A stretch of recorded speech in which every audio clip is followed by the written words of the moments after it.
Hello, Barbies, Kens, theys, and thems. Welcome to Nicole Reacts, a show in which I, Nicole, react to online marketing gurus that I find, that other people help me find, and occasionally who find me on the internet. My qualifications for marketing snark and commentary are that I've owned a marketing company for the last 17 years. And in that time, I've worked with hundreds of clients on marketing strategy and implementation. So I know a fair bit when it comes to marketing and also related topics like search engine optimization and website development. I've recently rebranded as technical support. You might know me as Breaking Even Communications, but I am the same Nicole Willette, regardless of the name of the company. So I've been dying to talk about Scott Galloway for a while now. And if you're chronically online like I am, and if you're on sort of feminism streams or content feeds or whatever you want to call it, you have probably seen some Scott Galloway clips because he's been talking a lot about the male loneliness epidemic and how, a man will get swiped on 200 times before he even goes on one date. Those kind of hot takes, right?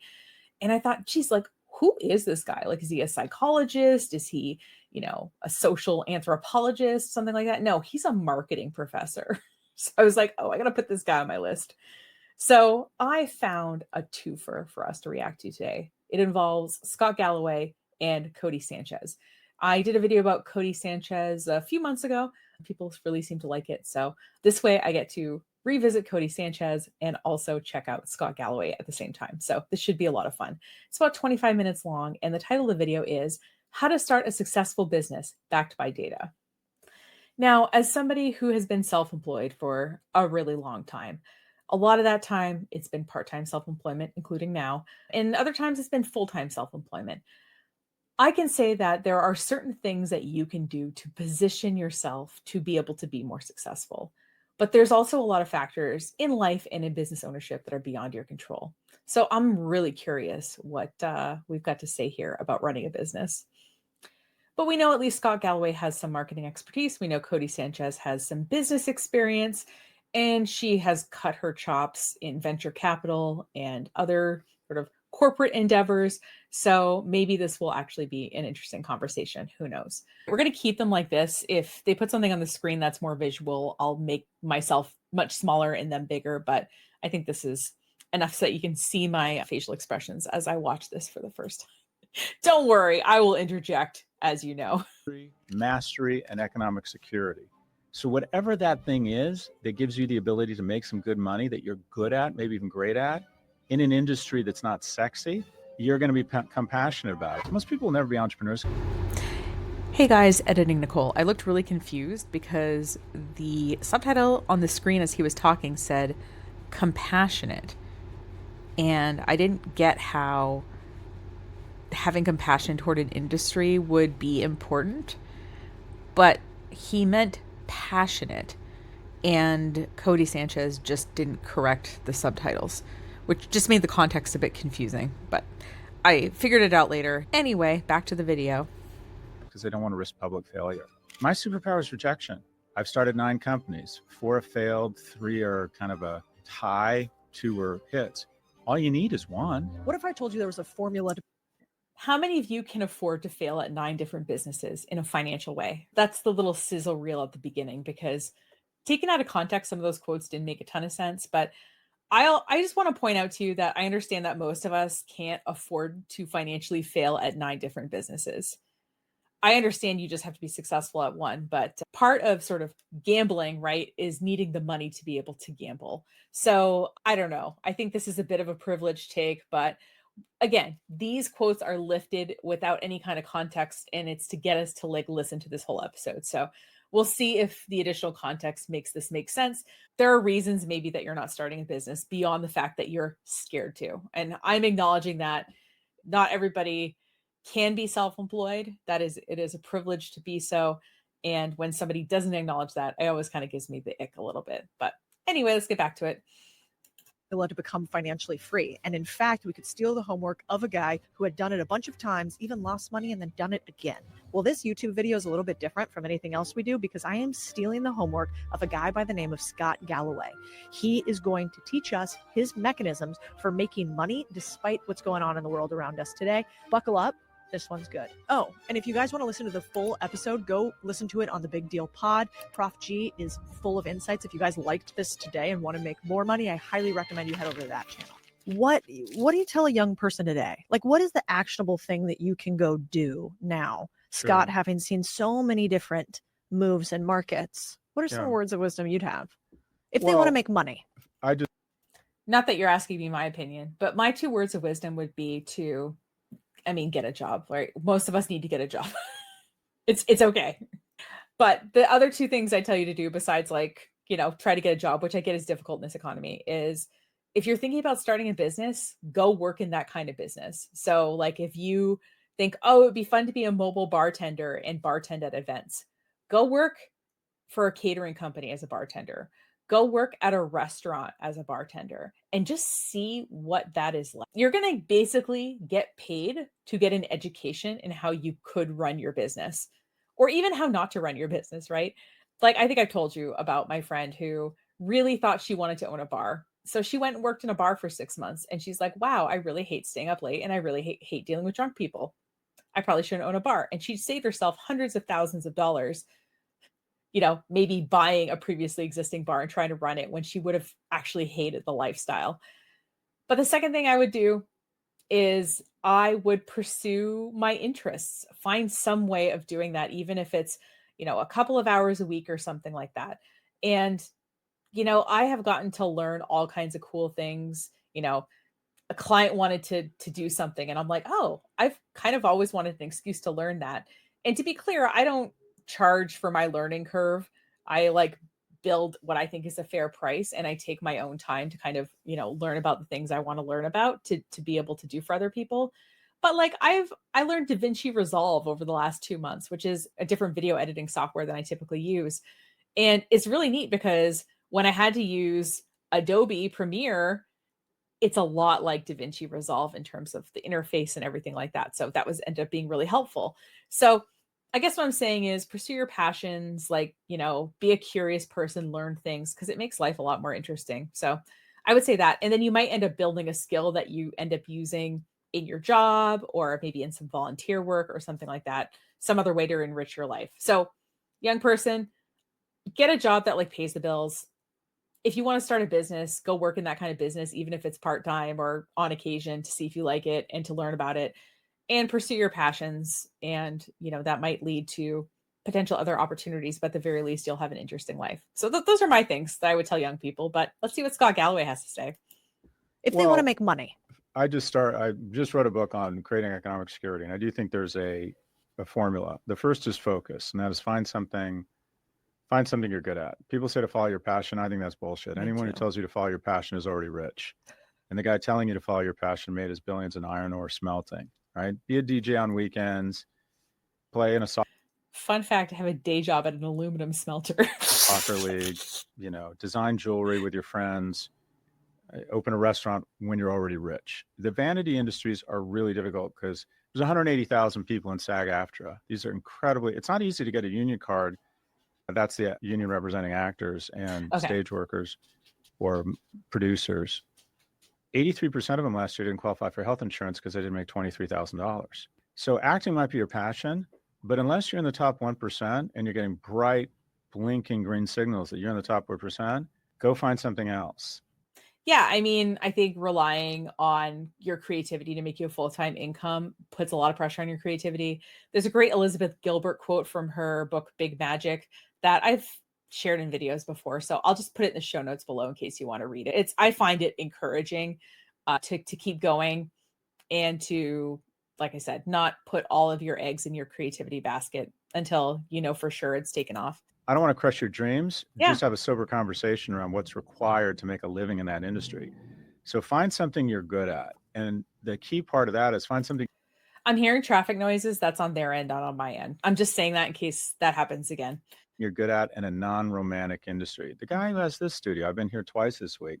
This isn't that romantic. He found some shitty loft space on Avenue B and rents it out to podcasters and is probably making really good money. That is not, he didn't dream of that when he was 9. I love he's like, this is a shitty podcast studio. And he hits the microphone with his hand as he says it. Yeah, maybe he didn't dream about owning a podcast studio when he was 9 because podcasts didn't exist when he was 9, right? I think now, at least when I was teaching anyway, we were being told that you are training students to do jobs that don't exist. Like 90% of the jobs that your students are going to do when they grow up don't exist yet. So yeah, maybe you didn't grow up thinking you'd own a podcast studio, but hey, you love podcasts, you own some real estate, you made it happen. Good for you. I know I'm going to install sound insulation on a loft in a mediocre area in Manhattan and rent it out to podcasters. I don't think he I love how she turned and kind of winked. This mediocre area of Manhattan. I guess Cody Sanchez isn't in the bougie area, but okay. was dreaming that when he was 9. But this is a good business. Now I just opened 2 more. There you go. This is find something you're good at and think I could become great. And by the way, if you don't know it. Oh my God. So I have a feeling, do you hear that thudding noise? So the microphone is sitting on a table and he's I think going to be hitting the table, right?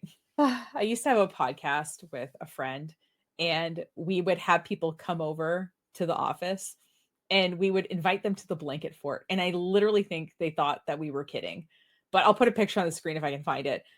We literally took one of those tents that people, go to craft fairs with their little roof over it. Or I think my podcast host used it to go watch your kids play sports. And then we would cover it in blankets. And then we would put the microphone on a table underneath the blanket fort. And we would put a blanket on top of the table so that if guests were to hit the table, at least they would be hitting something soft. So I think throughout this, Scott Galloway is going to continuously hit the table, despite the fact that apparently he's some media mogul. So just enjoy that with me, or let that bother you. No, at 20. When I was 17, I thought I was going to be a quarterback. When I was 19, I thought I was going to be a pediatrician. When I was 22, I thought I was going to be an investment banker. I got a job in the investment bank. If you're wearing headphones right now, you heard all those 3 thuds, right? I ended up in business intelligence and analytics. I didn't even know what that meant until I was 25 or 26. So try and find your job in your 20s is to workshop and find something you're good at, and maybe it could be in the top 10 or the top 1%. And forgive yourself if it doesn't involve college, because 2/3 of kids don't end up in college, and there's this industrial shaming complex. I've been at these parties. Did you hear, Max dropped out of Rutgers? And it's oh, shame. Dude, you're a professor. Part of how you make your money theoretically is through these universities. We don't need to shame people for getting college degrees. Parents have fucked up. The kid is a failure. 2/3 of our kids do not end up with a college degree. Workshop stuff, find something you could be. Stop hitting the table, Scott Galloway. Maybe if you went to college and took a class about podcasting, you would hit the table. Good at, maybe great. It might be being a tax accountant. Okay. Do you understand? Are you willing to go to college? Are you willing to get a CPA? Do you understand numbers? Do you understand the tax code? Are you good with clients? Because if you can become in the top 10% or the top 1% of tax lawyers, those people get to fly private and have a broader selection set of mates than they deserve, which makes them a broader selection of mates than they deserve. So in other words, you can pull a hot lady, guys, if you are in the top 1% of tax accountants.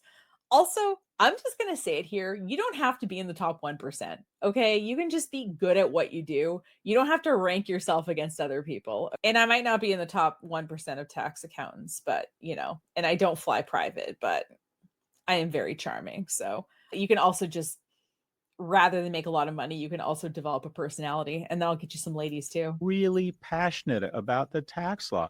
I am so passionate about analytics because it gave me the ability to take care of my kids, take care of my dad, have crazy, outrageous vacations, and remove stress from my key relationships. I've heard him hit the table at least 10 times. Relationships.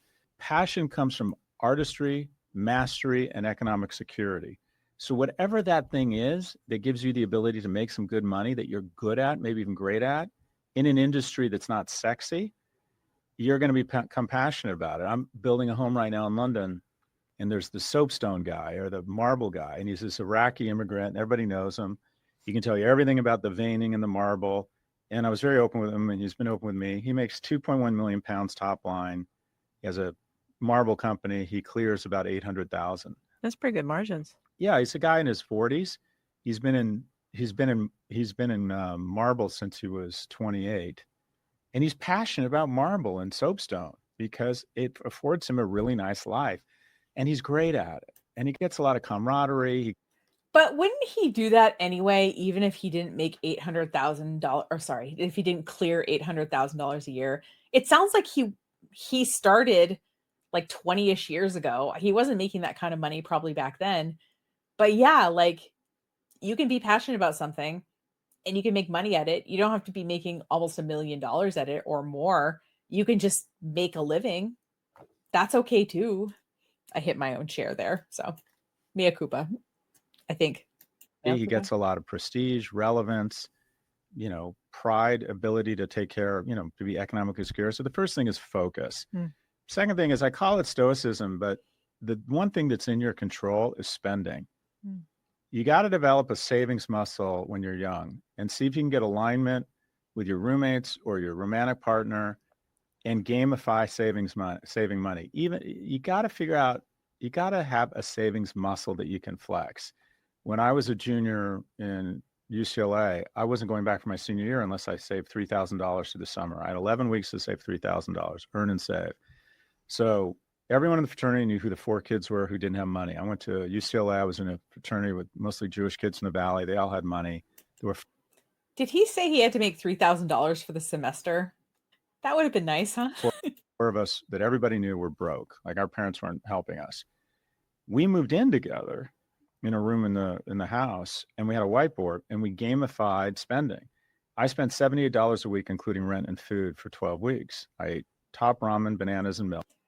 But you lived in a time economically where you could do that, right? Like it was a different time. And I can say this, like, I'm a little bit younger than him. I think I'm a little bit younger than him.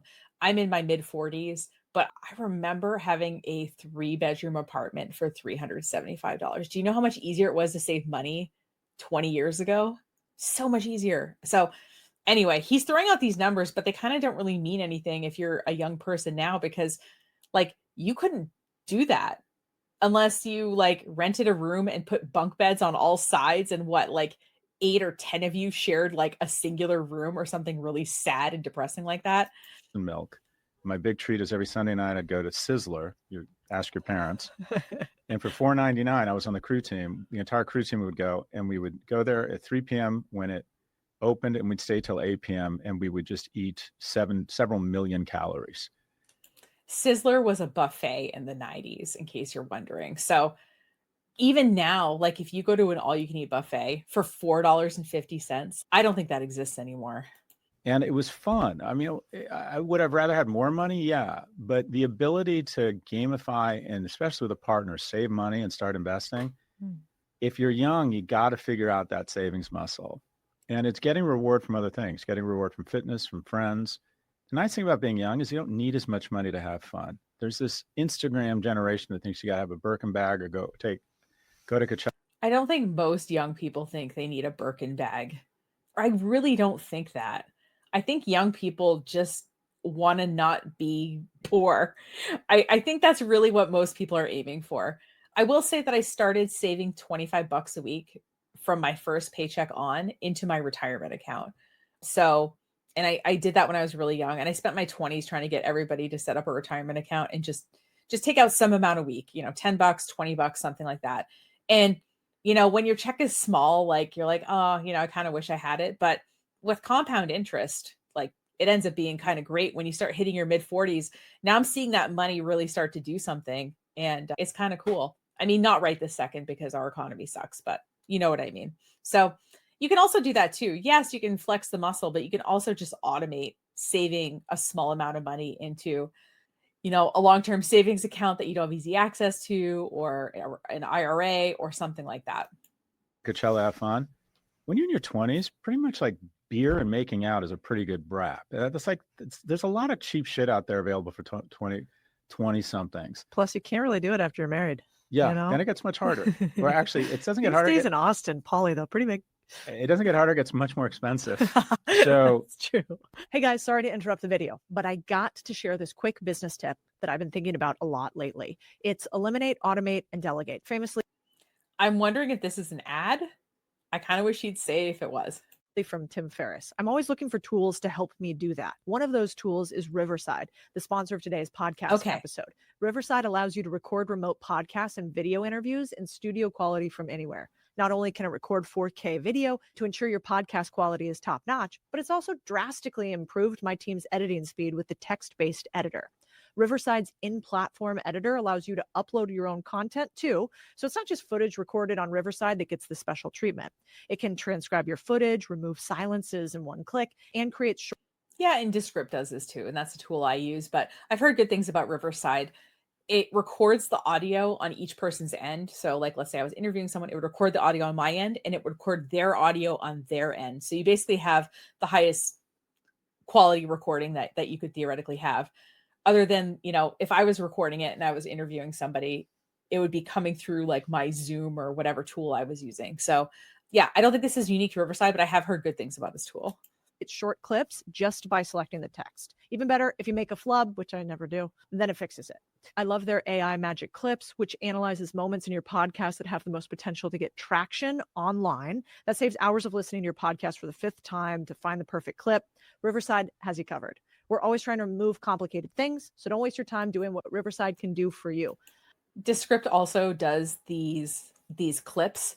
What I will say, if you're using one of these tools to automatically pick clips from long form content, is give yourself a longer clip than you're going to use. So like, for example, when I have Descript do it, I have it pick a 3-minute segment, because what it does is it picks your segment and you're like, oh, I wish, if you pick too short a segment, you're like, oh, I wish I had the sentence after that, but it already cut it.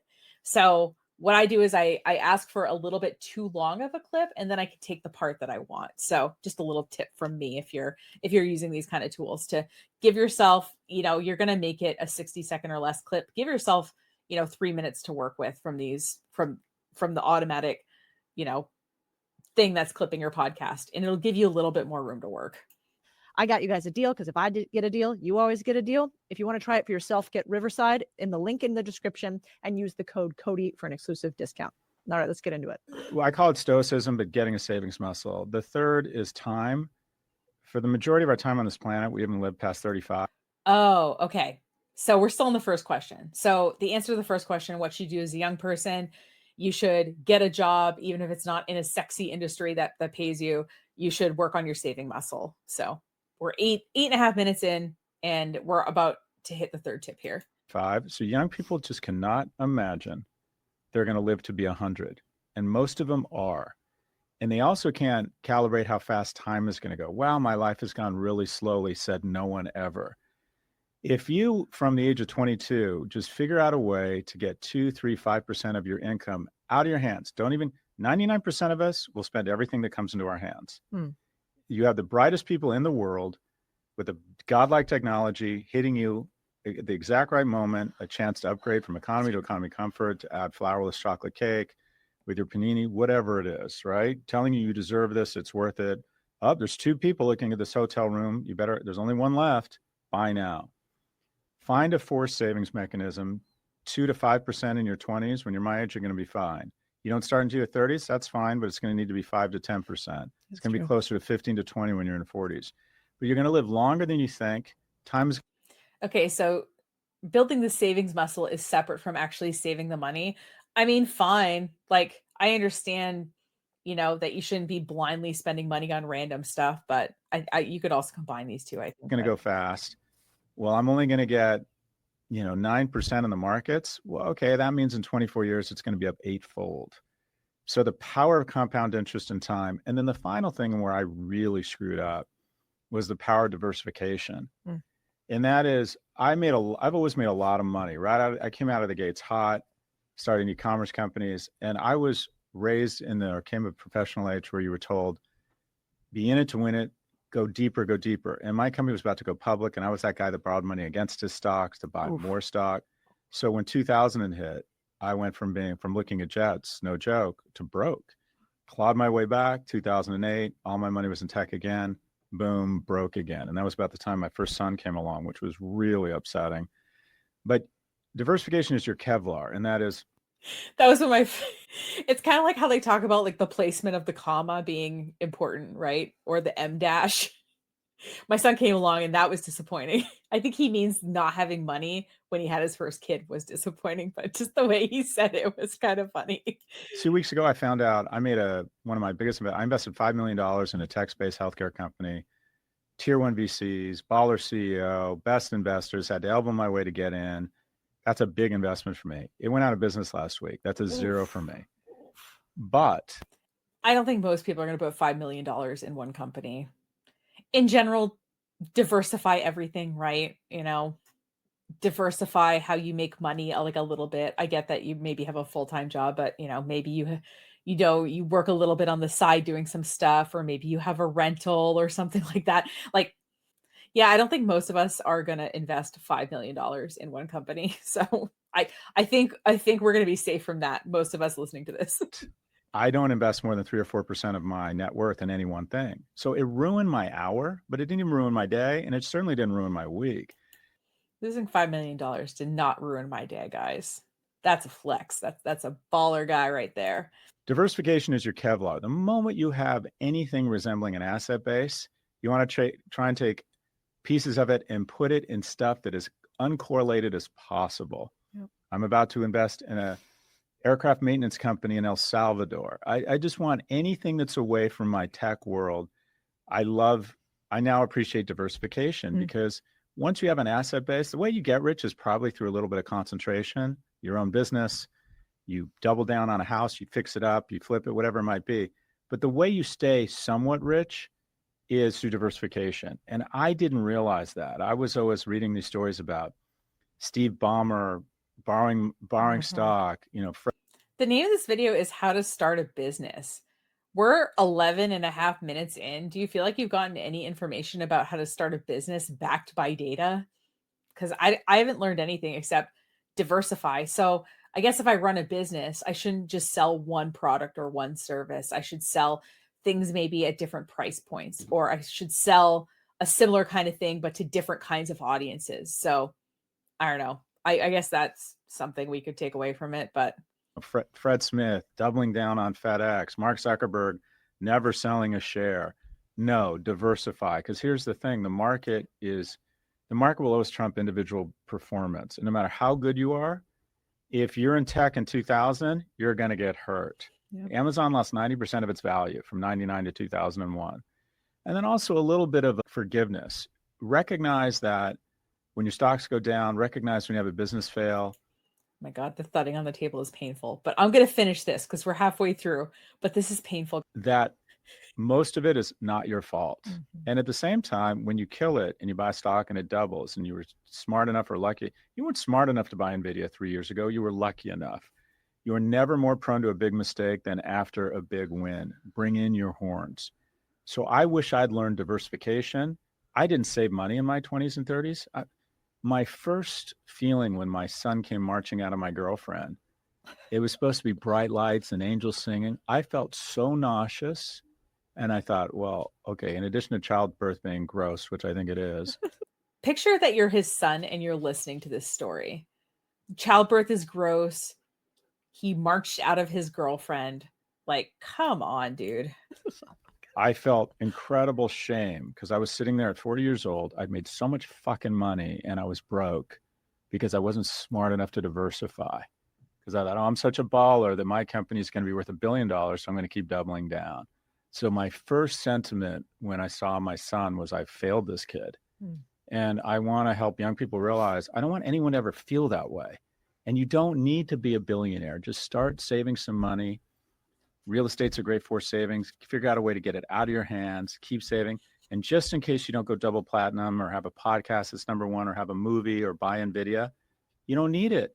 I can get you rich. That's the good news. The bad news is the answer is slowly. So what I would tell young people is even if you don't end up in an amazing job, if you start early and you follow this pattern, you're going to be economically fine. Yeah, it's interesting. I do think you either get to choose short-term or long-term pain.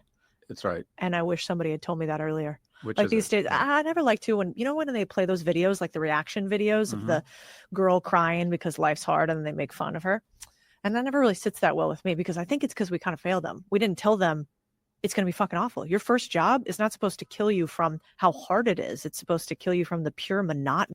Yeah, the honking's on their end, but I get it. They're in New York City, it sounds like, because he referred to Avenue B, and I'm guessing that's in New York City. But anyway, of like Awful. labor What was your that first job? finance, my Yeah, mine first. too. Yeah. And so, yeah, 80-hour weeks, taking all the, Series 7. your first job is in finance. Okay, so like, but you're probably making more than I made at my first job at $10 an hour, right? 24, 63, all that I did the same jazz. thing. And I Awful. was the dumbest and the least qualified and didn't have any fancy, friends or family. And so, but it was also awesome because I learned massive pain tolerance really Well, it's a young. great training. Yeah. Yeah. And I think that's probably what we should tell them instead, that your first job's going to suck, but eventually it'll be worth it. Your first job.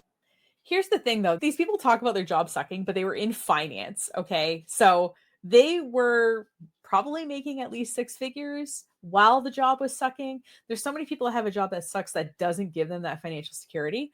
And I mean, if we want to frame it as that it's worth doing, I mean, it is. We have to pay for our lives, right? They were making a pretty good salary, even if they were working a lot. So yeah, the job sucked, but at least they were being like compensated for it sucking, right? Theoretically. I don't know. Sometimes I wish I would have sold out my 20s, guys. I wish I would have like taken that first 10 years and just like, I don't know, did pharmaceutical sales or something, but coulda, shoulda, woulda. Job, even if you don't like it, give it a couple of years, give it 2 or 3 years to see if it gets better. But also recognize you may not end up in your dream job right out of college. Few of us do, but that's a learning. I went into investment banking. I worked at Morgan Stanley. I hated it. They hated me. I was terrible at it. Totally. And that was a learning. But it was really good training. Can you imagine? God, this guy gives dating advice. Because it gave me attention to detail. It gave me kind of the ability to suffer a little bit. It taught me a little bit about working in a large organization. He suffered as an investment banker, but name what you think 5 really hard jobs are. And I bet none of the 5 are investment banker. Do you know what I mean? It also told me I don't have the skills to be in a big company. I'm too insecure. Anytime people went into a conference room, I would think they were talking about me. I didn't have patience or maturity. If I met someone senior to me that I think was as smart as me, I'd get angry that they were making more. I mean, I just was too immature to handle a big company. And people romanticize entrepreneurship. I went into entrepreneurship at a defense mechanism. I'm just not going to be successful. I met my stallmate from Morgan Stanley, who's been in investment banking for 30 years now. We were both very transparent about our wealth. We ended up in almost the same spot economically. He's endured much less stress than me. Right. If you have access to corporate America, the U.S. corporation is the greatest wealth creator in history. The reality is most of us don't have the skills. We don't have the patience. It's not easy to get up and put on a tie. It's not easy to go to corporate events and pretend to like the boss's husband. This shit is not easy. It's awful. And is it easier to sit across the table from somebody as an entrepreneur that you're meeting with who tells you that an 18-year-old in ChatGPT can do your job? Listen, I feel like we all have like hard things about our work. And I've only been in corporate America now for like 4 months. And I'm here to tell you that all my entrepreneurship endeavors have prepared me to be a self-starter and to advocate for myself. And this guy has such main character energy. I think starting a business would enhance your insecurity because everything has to come from you, including that structure. And you do get rejected a lot because you're constantly like pitching new clients and things like that, right? Whereas in corporate America, yeah, your idea gets rejected maybe in a meeting or something, but it doesn't mean like, oh, it's going to be hard to pay my bills this month. You're getting paid either way. So I don't know. I think this is an interesting take, I guess. Be thoughtful and be patient. And occasionally you're going to suffer injustice. People less intelligent and less hardworking are going to get promoted. There's injustice everywhere. But if you can endure those injustices, typically over time, the American corporation is a great way to get wealthy slowly. And the majority of entrepreneurs, I think, do it the majority of entrepreneurs are immigrants. They can't go to work for Google. They didn't get to go to work for Dartmouth. So when kids come to my office hours, they say, oh, I have an offer from JP Morgan, but I think of starting my own business. Immigrants can't work at jobs in America. Okay, I'm gonna let him finish. They think I'm going to break into song and say, go for the small business. I'm like, fuck that. JP Morgan, here you come. Well, it's true. I mean, I was at Goldman. I think that if people say like, hey, I'm thinking about starting my own business, I don't think your job is to tell them to take the job. I think your job is to tell them how to think about it so that they can come to their own decision and feel good about it. But what do I know? Goldman, like I was the shitty little peon analyst back in the day for 2 years, and I hated my life for all 2 years of it. And to this day, you know, whatever, 12, 13 years later, it's still like Cody Sanchez. Yeah, she's on these businesses. She's got this online thing. She also worked at Goldman Sachs. I'm like, that Huge credibility. huge credibility. And I hear they spend like about $100,000 a year training new members. So that's probably the cheapest university you can get is a Great training. is a corporate MBA, basically. It's a great, incredibly smart peers. Yeah. It's the way I describe it. It's like having served in the Marines. You're really glad you did it, past tense. Yep. But I've started a bunch of business, but what did I roll out first? That I was at Morgan Stanley. Yeah. Because yeah, and you know what though, even if you work at like a small business, right? If you're getting trained on how to do something, that business is investing, you know, they're paying someone to train you, or they've created resources, you know, like whether it's videos or courses or whatever that you're watching that are training you. They're, you know, giving you projects to practice on. And so you're spending time kind of doing things maybe that they can't bill out for. So even for a small business to train an employee, I would guess that it would take me an average of about $30,000 to train somebody, all said and done, in terms of time, in terms of, you know, not just time, you know, sort of outlining the task, but reviewing the end result, giving feedback, that kind of thing, like really making someone, you know, feel really comfortable in the role, which can take like 3 to 6 months. So even small businesses spend a significant amount of time training. So it's why hiring the wrong person can be really expensive. Because we all are proud of our brands and the institutions, but anyone who right out of college can go get a graduate degree called a U.S. corporation, I would say do it. You might be good at it, and if not, it's going to help you zero in on what you're good at. And they do these crazy things called health insurance and retirement plans and training. First thing they did was they sent me to Columbia for this mini MBA. Yeah, I got my MBA at Georgetown through State Street. There you go. So same thing. I mean, it would have cost me $160,000 is what the executive program. Sure. Like, I think it's so funny because this video is called How to Start a Business, but they've spent the entire time talking about all the perks of having a corporate job. I think that's really interesting. At Georgetown cost. That's crazy. It's crazy. And I mean, I had a hell of a time, but I think the most valuable thing I've ever done was work in corporations and start a business, not my MBA. You know, one of the other things that seems to me leads to success long term, if people actually want to quote unquote win monetarily, is like a massive ability to handle failure. You I think are really interesting because you're very you know, you're not quiet about your opinions. Right. If they don't turn out to be right, you go, well, here's my thought process. That seemed reasonable and it worked or it didn't, but I'm going to at least say the quiet part out loud and we can see how I tracked one way or the other. How did you get comfortable being wrong publicly and getting over Being it? wrong a lot? I don't think you're wrong a lot, by the way. Yeah, I'm wrong often. I get a lot of strength from my We'll go watch a couple of his short videos after this. atheism. That's fascinating. Why? You just don't think anything matters? To a certain extent, and that is, I'm convinced that at some point I'm going to look into my kids' eyes and know our relationship is coming to an end. Mm-hmm. And it's going so fast, and everyone who I'm worried about their opinion or being shamed by, they're going to be dead really soon, and so am I. I don't know if this is edited weird, but does anybody else think this is a really interesting train of thought? So I think a recognition of the finite nature of life and your insignificance gives you a little bit more courage to try and squeeze as much juice out of this lemon as physically possible. And I do try to live out loud. And when I screw up, I try to forgive myself, because when someone else publicly fails, when they say something stupid or they have a business fail, most people will never be entrepreneurs because they don't want to risk public failure. It's humiliating. That's my biggest fear. Most guys, especially nowadays, don't approach a woman they're attracted to because they're worried about rejection. And what you realize, or what I realized, and it's been my superpower, is my ability to move through fail. My superpower is rejection. I ran for sophomore, junior, and senior class president in high school. I lost all 3 elections. And based on my track record, I decided to run for student body president, where I went on to, wait for it, lose. I've started 9 companies. 4 have failed, 3 are kind of a tie, got the money back, and two were hits. All you need is one. Yeah. 1 out of 7 businesses succeeds. So I started 9. And my superpower was when I had a business fail, or when I was divorced, or when I lost my mom, I knew how to mourn and I knew how to move on. And the only thing I can guarantee anyone is you're going to have a certain amount of tragedy and a certain amount of joy in your life. The ratio of those things, some of it's out of your control, where and when you're born, a lot of luck, health of your loved ones. Mm-hmm.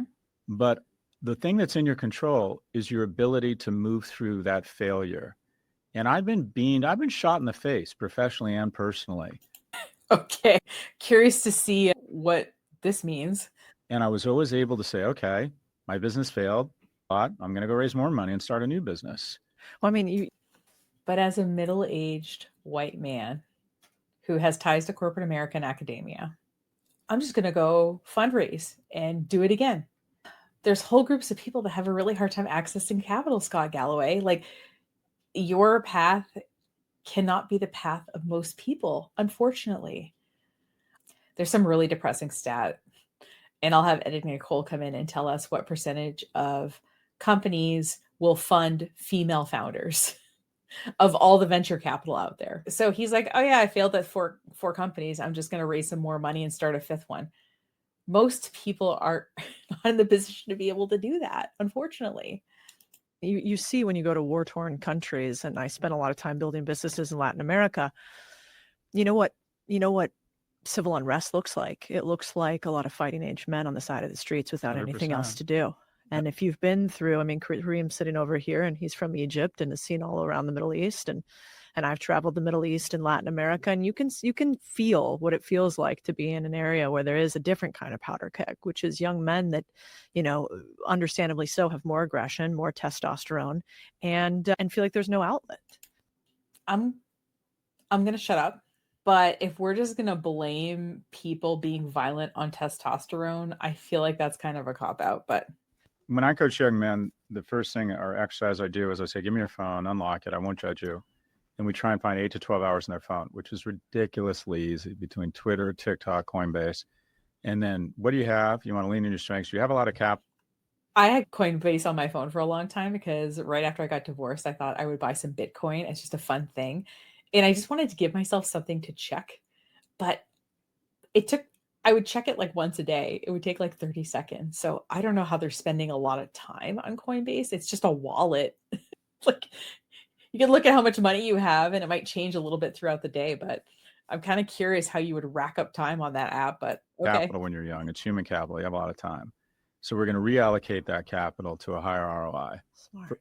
First thing we're going to do is we're going to get fit, right? We're going to sign up for classes. I don't care if it's berries or an app or there's a lot of these, like, you notice these productivity people, they always come back to fitness or having like a rockin' body. And they use that as to say, like, look how disciplined I am or whatever. But I think that the reason that a lot of people do this, besides the fact, like, it is good for you to move your body, right? Like, that is objectively good for you, is that it's one of the few things where you can prescribe to someone to do something and they see results. So you're like, oh, this business guy told me to get a fitness plan and I did it and now I see results. He must be right about this other stuff. Do you know what I mean? It's there's so many other things that you could do with your time that don't have that direct, input result. Like, I could tell you to read a book every week.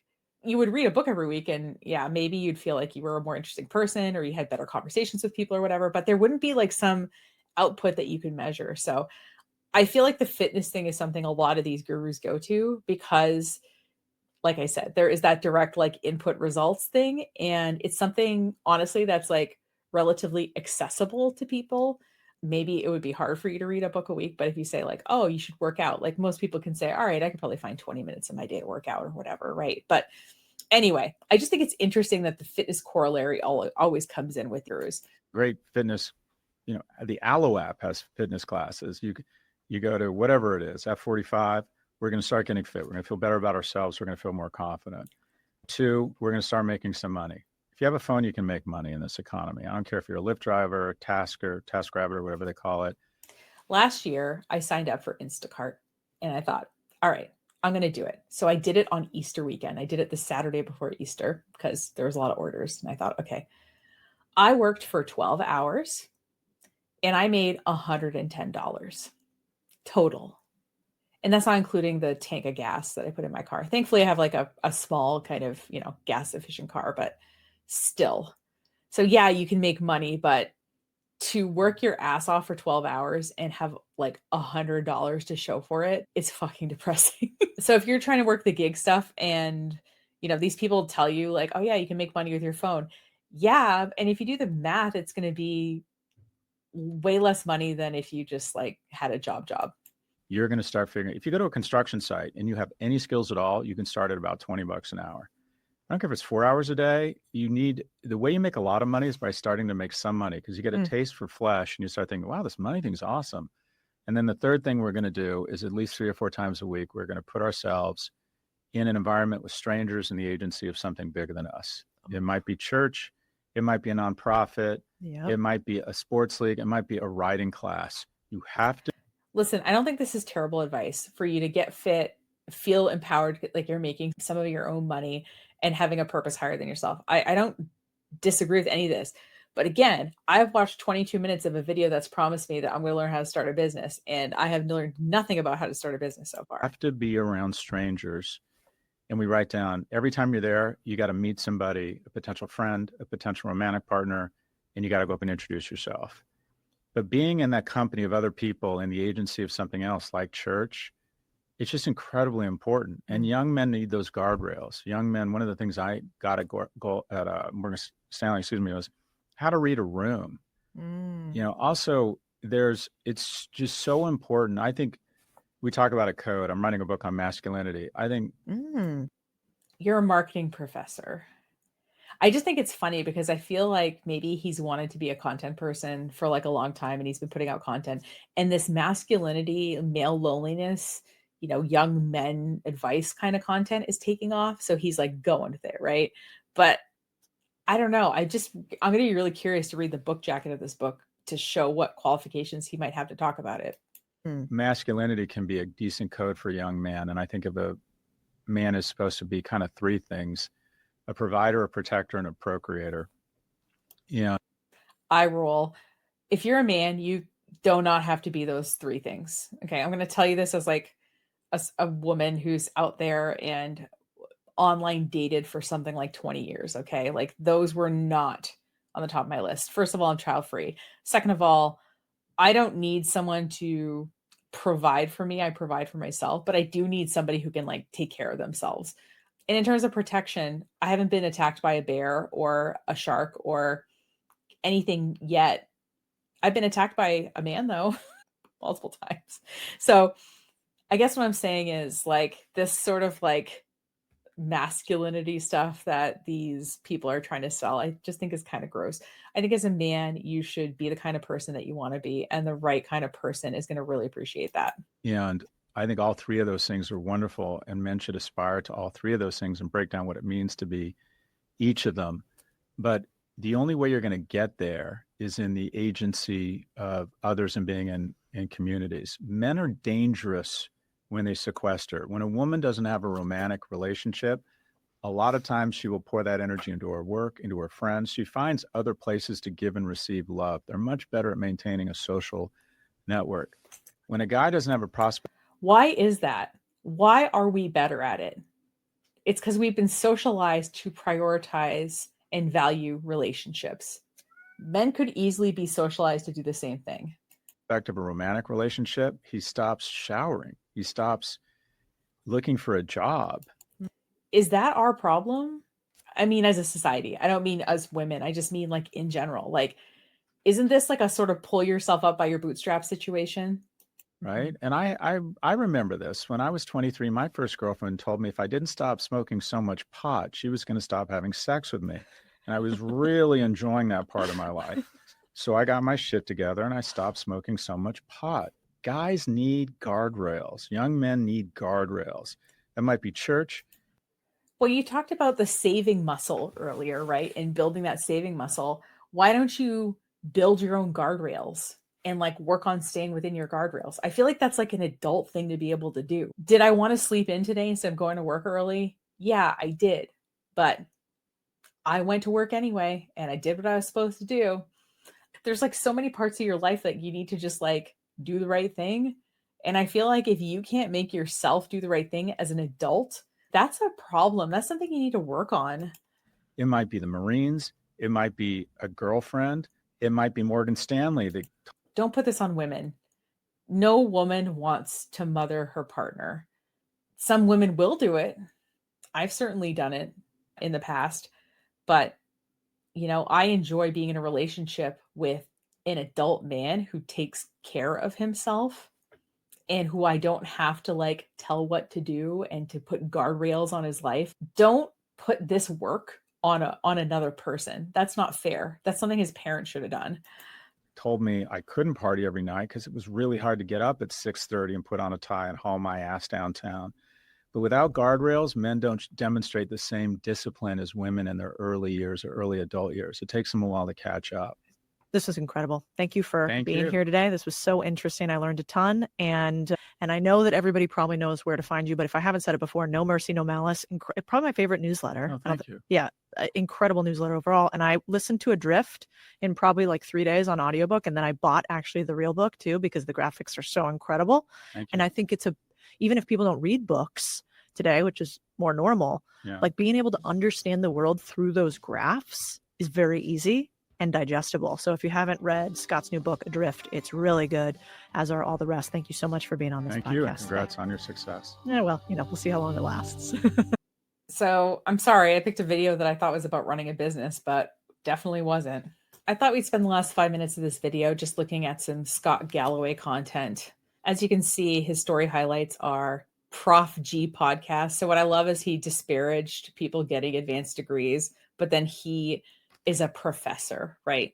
Okay, he's a professor at NYU. I thought he was a professor at Dartmouth. I don't know why I thought that.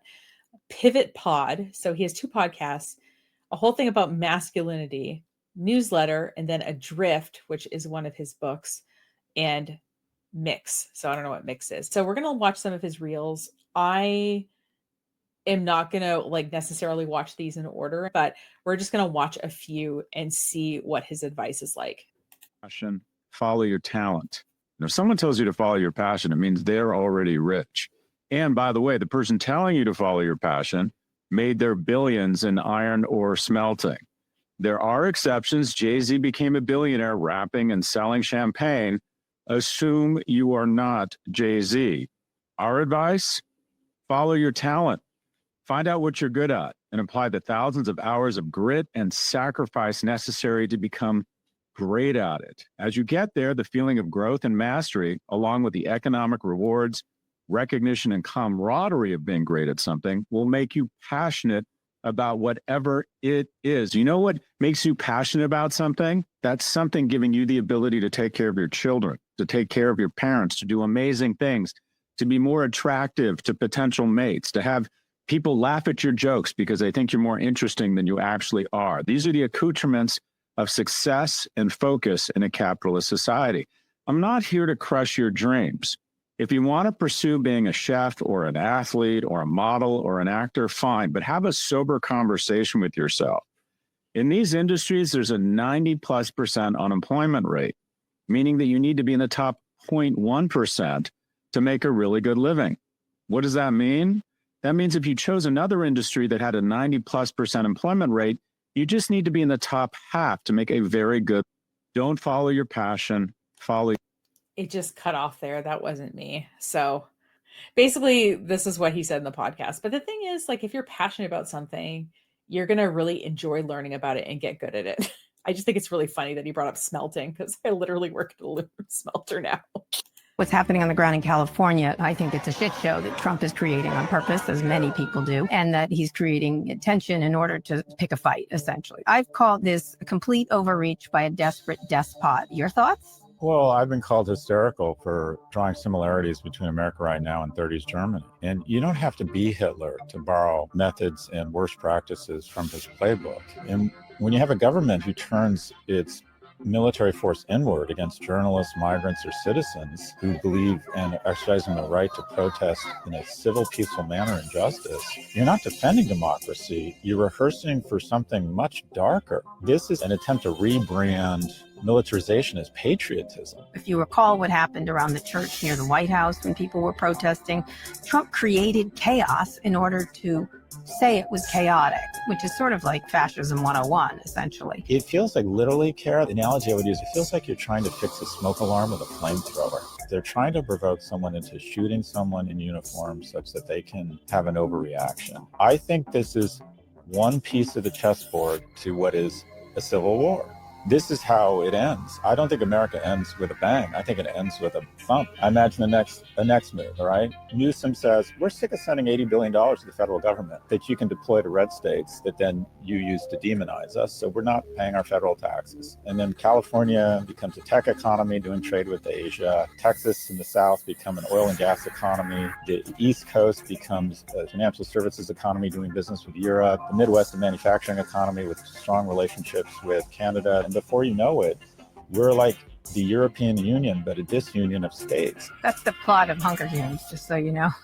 Well, I guess I'm glad that politically this guy doesn't like Trump. I can appreciate that because Investing is for men in their 50s and 60s that have made a ton of money, still looking to stay relevant, enjoy hanging out with young entrepreneurs. But it is just a really difficult place to make money. Personally, I invested in Post News, super impressive founder. I co-invested with Andreessen. Seed round, $100 million valuation. And I think I invested 2 or 3 million, out of business in 14 months, lost everything. The seed investment I did make money on, a friend of mine started a company focusing on supply chain based research, subscription research for supply chain. I invested 1 million at a pre of 9, and I invested another 2 million, I think 12 or 24 months later when it had some traction at a pre of 18. So I ended up with 18% of the company. It got sold for 110 million. So I basically turned 3 into 20. That was my best seed. I've done a decent amount of this, and it comes down to investing in the right team, because these things typically pivot and end up doing something different than they originally envisioned,